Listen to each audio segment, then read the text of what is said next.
Hello, my name is Mark Fathers. I'm the owner of DSR in Leighton Buzzard. We've been here for about 24 years now. We now specialise in doing German cars predominantly. We started off in a single unit. We've now got 8 ramps, we've got 7 technicians, and then an office team as well, so there's 12 of us here all together. What challenges were you facing before using TechMan? Before using TechMan, the old system that we used to have, we had GA2, which was a good system, but it didn't work once we started getting more staff. So since using TechMan now, we can manage the jobs quickly, we can get them through, the technicians can see what jobs are on, they can do that from first thing in the morning, so it works really well for them. And then again, the guys in the office can distribute the work quite well.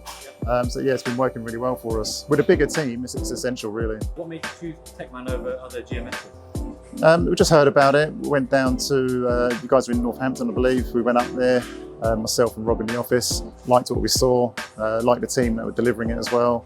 And it's been good ever since. Yeah, it's gone well for us. How was the onboarding process, like training and whatnot? Yeah, the training was good. Everyone was really friendly. And the system was relatively easy to use. I'd say it probably took within a couple of weeks, we was up and running with it really well. Which TechMan features do you use the most? Probably using obviously the calendar, the bookings, but we can attach things like QC sheets to all the job sheets for the technicians. So pretty much all the aspects that get used all the time. I still use it to check how the finances are going.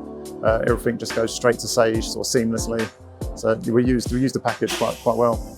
How has TechMan improved your day-to-day operations? Yeah, it just makes it run smoother.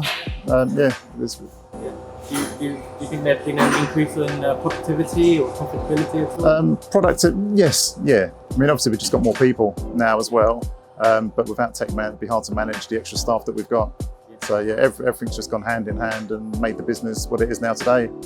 And we're expanding again next year, so yeah, it's all good. How is the support from TechMan and ongoing assistance? Yeah, support's always good. So if we phone through to somebody, someone always gets straight back to you. Any issues that we've had, which have been few and far between, to be fair, they've sorted them out pretty quickly. Yeah, we've got remote access and stuff, so it always works quite well. What would you say to other garages thinking about going with TechMan? Yeah, well, it depends what you're using at the moment. If you're on an old system, or if you're not even using a computer-based system, then you need something like TechMan to move forward. If you're going to have more than sort of 2 or 3 staff, then something like TechMan, and TechMan in particular, would be essential really to move forward. You'd recommend it? I would definitely, yeah.